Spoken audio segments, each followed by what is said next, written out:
Good. You guys are good clappers. Not really laughers, but I like it. I'll take the claps. Are you okay? Oh, you're over there. I keep looking up. You look very sad. You're doing all right? Okay, it's very awkward. Oh, it's an awkward angle? Is that what it is? Oh, I keep looking at you and that makes it awkward? Yikes. So you want me to not notice your depression? Like, what? It's glaring at me. You're right there. I mean, you have to understand, I don't expect you to be happy when I'm here. I mean, it's nice. It's nice to know that I show up, across half the world and you're like, yeah, this is cool. But even if you come to the show like this, maybe I can help. But after 5 minutes of jokes and I look over your show like this, I'm like, I don't know what to do anymore. Maybe acknowledge it. And then if I acknowledge it, like, why are you acknowledging it? Well, I don't know what to do. I really don't know what to do at this point. But if you've been following my stand-up for years, I don't have one common thing. I like to do difficult subjects, such as isosceles triangles, or Palestine, of course. It's a difficult subject. And the reason I'm able to do these difficult subjects is because I'm very aware that I come from a place of privilege. Okay, I live in what's called the first world. I didn't know we were numbering them. But I had a great childhood. Both my parents loved me. I was the favorite. I grew up in apartheid, but on the good side. You know what I mean? So I know what it's like. And so I'm aware. I approach difficult subjects coming from a place of privilege. I'm aware that I'm privileged because I thought about it this year. I thought about it very carefully. I thought about what was the biggest adversity that I faced personally this year, and it's very embarrassing. It was a night that I ordered DoorDash. I know this sounds horrible already. I'm aware. You guys know what DoorDash is. It's a food delivery service. I like DoorDash because the people who bring you the food, they call them dashers. And so it's like they're dashing it towards you, like, just feels like they're in a rush to deliver you the food like the king that you are. And so this night, I was very hungry, so I ordered a burrito. I'm not sure if they have those in Australia yet, but it's basically food wrapped inside of food. I ordered that for my tummy. And just a few minutes after ordering it, I thought, I kind of want something sweet. So I'm gonna order some ice cream. That's how I'm living like the favorite child every day, Back in the day, I'd be like, Mom, can I have ice cream? She'd be like, yes, you're the favorite. And now I treat DoorDash the same way. I'm like, DoorDash, can I get ice cream? Like, yes, just send us more money. And so I ordered another order. I ordered ice cream. I don't know if you've ever had the luxury of ordering 2 separate orders on one of these food apps, but 2 different individuals will bring you food from 2 different locations at, statistically, 2 different times. But on this very night, my 2 dashers arrived at the exact same time. And it was so embarrassing. Oh my God, it was so awkward. I was like, oh my God, they see each other, it's so bad. They clocked each other in like, you're here for this guy? He wants that and this? Oh my God, what a pig. He's probably gonna eat with his hands too. And they just set it on my doormat in disgust, like, let's get out of here. And then I waited for them to leave, watching them through the curtain. And then I slithered out, got my 2 bags and went inside.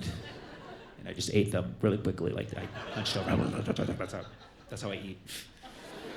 And then that was the hardest night I had all year. That's the level of privilege I'm coming from. Just letting you know.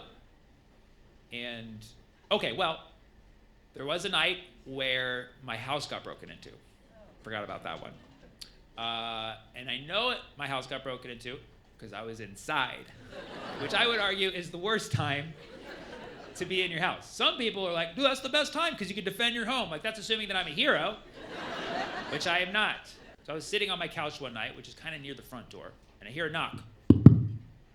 Now, when someone knocks on the front door, it can only mean one of 2 things. Either they're trying to sell you something or kill you, okay? And I was not interested in either of those things that night.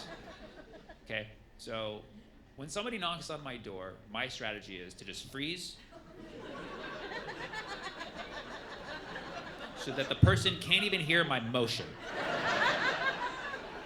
Because we've all knocked on someone's door, rang the doorbell. You can tell when someone's in there. You can just hear their aura.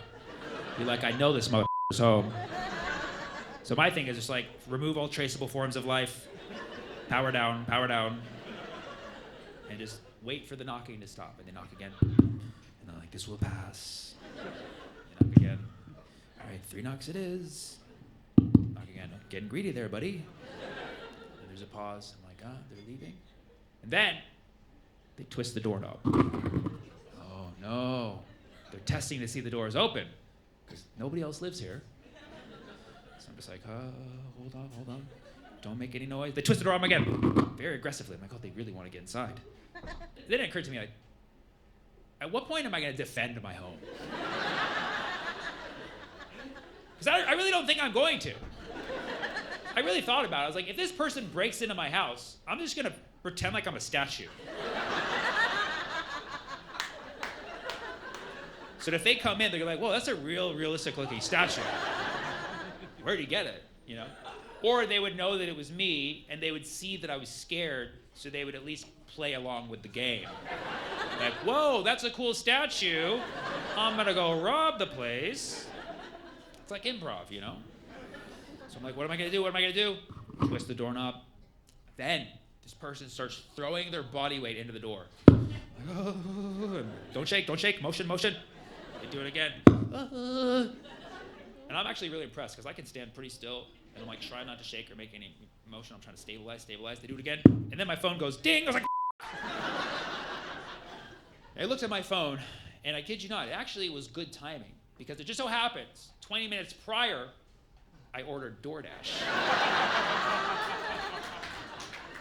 And my phone is notifying me that my Dasher was arriving and I was like, thank God, a hero. I looked at my phone. His name was Muhammad, too. I was overjoyed. It said, Muhammad has arrived.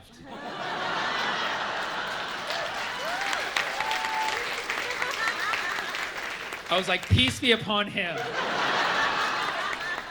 I gave it 5 stars right away. I was like, you know what to do, buddy. And then I see the GPS, the dot approaching the house. I'm like, Muhammad's going to save me. He's going to save me. He always does. And then I'm hearing this guy throwing his body weight against the door. I'm like, Muhammad, do the right thing, do it. And then I see the dot approaching the door, throwing the body weight against the door, and then I see him walking away. I'm like, no, Muhammad, no! Where are you going? He's like, this is not my business. He's like, this is just weird. And then I see him walking off further, and I start to cry. I'm like, no. And then the guy throws the body weight against the door. Now I'm like freaking out again. And then I see the dot start to move back towards the door. I'm like, okay, he's changed his mind. He's like, I cannot stand for this injustice. And my mind's like making it political. I'm like, thank God for immigrants. You know what I mean? Like, you know, good conscience, you know, doing the jobs that us citizens don't want to do, like defend our own homes, right?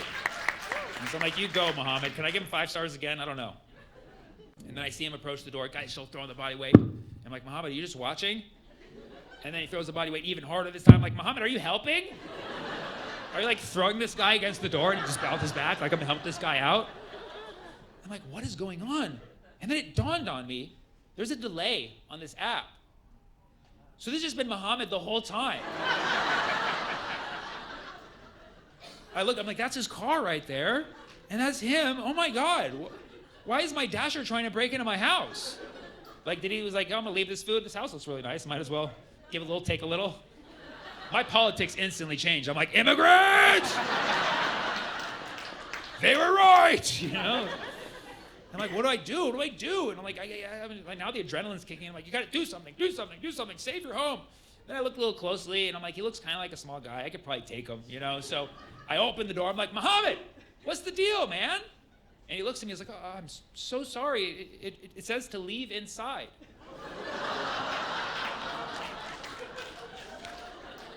Oh my God, this is so embarrassing. Oh my God, I put leave inside on the directions. That was a typo. I meant to put leave outside like a normal person. But I think maybe I made a typo and then autocorrect changed it to inside. You know, autocorrect, these are the kinds of struggles that I have. Autocorrect, really. And I kind of like took a moment to like laugh at it. And I was like, and I'm like, man, I really appreciate you trying to get inside, you know? Because he's like, you just said leave inside, he has to follow the directions. I'm like, that's awesome, man. Like, but like, how far were you gonna go? You know, like, you nearly broke down the door. He's like, yeah, my right side hurts. I'm like, I mean, definitely gonna tip you for this one. But like, I understand why he did that because, you know, these people who deliver food on the apps, I don't know if anybody here does it, but like, you have to follow the directions. Because people get upset when you don't follow the directions to a T. Like, you know, there's been some Karen out there who's like, he didn't leave it on the right corner of the doormat, counterclockwise like I asked. 1 star. So now these Dashers are traumatized. somebody's not going to get upset because they didn't follow the directions. So Muhammad was like, he said, leave inside. I'm just going to get inside of his house by any means necessary. You got to respect that hustle. So, I gave him 5 stars again, gave him a tip, and sent him on his way. And then I ate my burrito. Again, I was like, and the burrito was so good, I completely forgot to change the directions on my app. So I totally just left it saying leave inside for another 2 weeks. And I didn't realize this until 2 weeks later when I was back home again. And this night I was also very hungry. And so I ordered 2 Dashers again. Okay, sorry. And the 2 Dashers came at the same time again. I don't know if it's me. I'm just attracting like these 2-for-1 scenarios.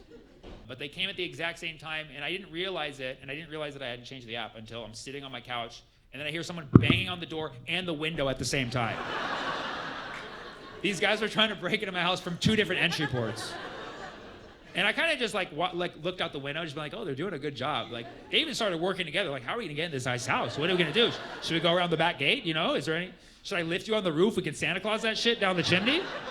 Like, they were working together. It was actually really cool, but I had to go out there and break it. I'm like, sorry guys, Muhammad. It was a complete mistake.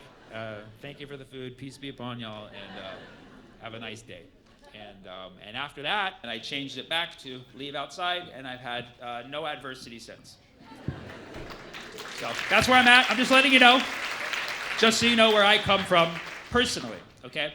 And this is all just to say I'm aware that I don't have a real struggle in my life, and that's why it's very easy for me to address obvious, difficult topics and address people who are enduring real suffering, because I know what real suffering looks like. You know what I'm saying? I don't know what it feels like, but I know what it looks like. You know what I'm saying? So I see people suffering in the world, and I have to say something about it. And a lot of you know I'm Palestinian, okay? And people ask me, like, I see what you're going through. I know you care so much about people in Palestine because they're Palestinian. To be honest, I don't even think about being Palestinian when I see what they're going through. I just think it's just, you see human suffering. Yeah, I mean, that's all it is. I just literally see human suffering. I don't think that if I was any other race or nationality that I would see it any differently. I see people suffering, and I'm gonna be honest, for the last 2 years, I've been cycling between sadness, frustration, and pure rage. And I'm gonna admit, at this point in time, I'm pretty locked into pure rage. I'm in there. I make sure that my rage is never directed towards my fellow people around me who are trying also to be good people. My rage is not directed towards anyone other than my politicians. That's it. And probably yours too. My politicians and yours, who, I don't know your politicians personally, but I imagine they're all scumbags as well. And so, I don't even need to know their names and I hate them. Isn't that beautiful? Isn't that beautiful? Yes, but my hate it's exclusively for politicians. That's it. And now, as a public figure, I can't be up here advocating for violence against any politician. Y'all can do what you want, but I cannot be doing this. I need to be more creative about what I say. And so my bigger goal right now is I'm really trying to build my reach and my following so that I can get politicians to do my podcast. Because that's how much of a losers these politicians are. They're like, oh, but I can do this podcast, get some votes, And so that's what I'm trying to do. And my goal really is to get big enough to the point where I can invite my whole Congress to my house. Okay? I'll have to get a bigger house. But I'm gonna invite them all over, tell them it's for content, We'll order DoorDash, so they have food. And then I'm gonna tell them that we're doing a makeover. So I'm like, it's makeover time! They're gonna be like, yay! And then I'm gonna get a bunch of hairstylists and makeup artists, and we're gonna put all of my politicians in what I call Arab face. Yeah. It's a thing, I just made it up. But we're gonna give them Arab face. We're gonna give them a nice bronze brown, put hair where it doesn't belong, put all the women in hijab like Zoran wants. I'm just kidding, but you know what I mean? Get them like indistinguishably Arab. You know what I mean? Just like you can't even tell the difference between them and people in the Arab world. And we're getting them all Arabed up, and we're gonna get them in an Arab plane. a plane, but it's like they're really Arab looking. And then we're gonna fly them out, airdrop them directly into Gaza, and watch them figure it out. Yep. And we're gonna call it APAC Island. Can you survive without your lunch money? And it'll be just like Love Island. You can vote them off at that point. I already got the poster. It's just a picture of like John Fetterman and AOC like, is it a genocide now? We gotta get creative. It is the time to get creative because that's pretty much all we have left. You know, all of the basics that we're doing are amazing. Speaking up, protesting, contacting your soulless politicians. These are all important things and we gotta keep doing them. But we gotta be doing something else on top. It has to be creative, it has to be something that nobody's ever tried or thought of. And I don't claim to have the solution. I don't claim to have the idea. But hopefully, my idea will inspire. So here's my idea. Here's what I have right now. Because I know that this solution requires a lot of people. You know, we can't just do this with 100 people. We can't just do this with 1,000 or 10,000. We need like 1 billion people. If we can get 1 billion people to do something, I know we can end the genocide in Gaza tonight. I know this. 1 billion people. And I know you're like, how are we going to coordinate with 1 billion people? I can't even get my family of 4 to go to the same restaurant. I know. And so here's my idea. If we can just get 1 billion people in the world to all at the same time agree to get on their phone and order DoorDash directly to Gaza and just put leave inside.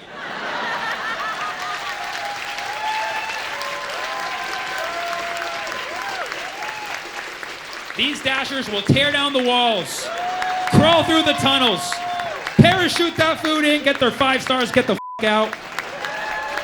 You'll just see Muhammad's on the way, Muhammad's on the way, Muhammad's on the way, Muhammad's on the way. And let's face it, it'll be good for the economy. Thank you so much, Melvin. You guys are amazing. I love you.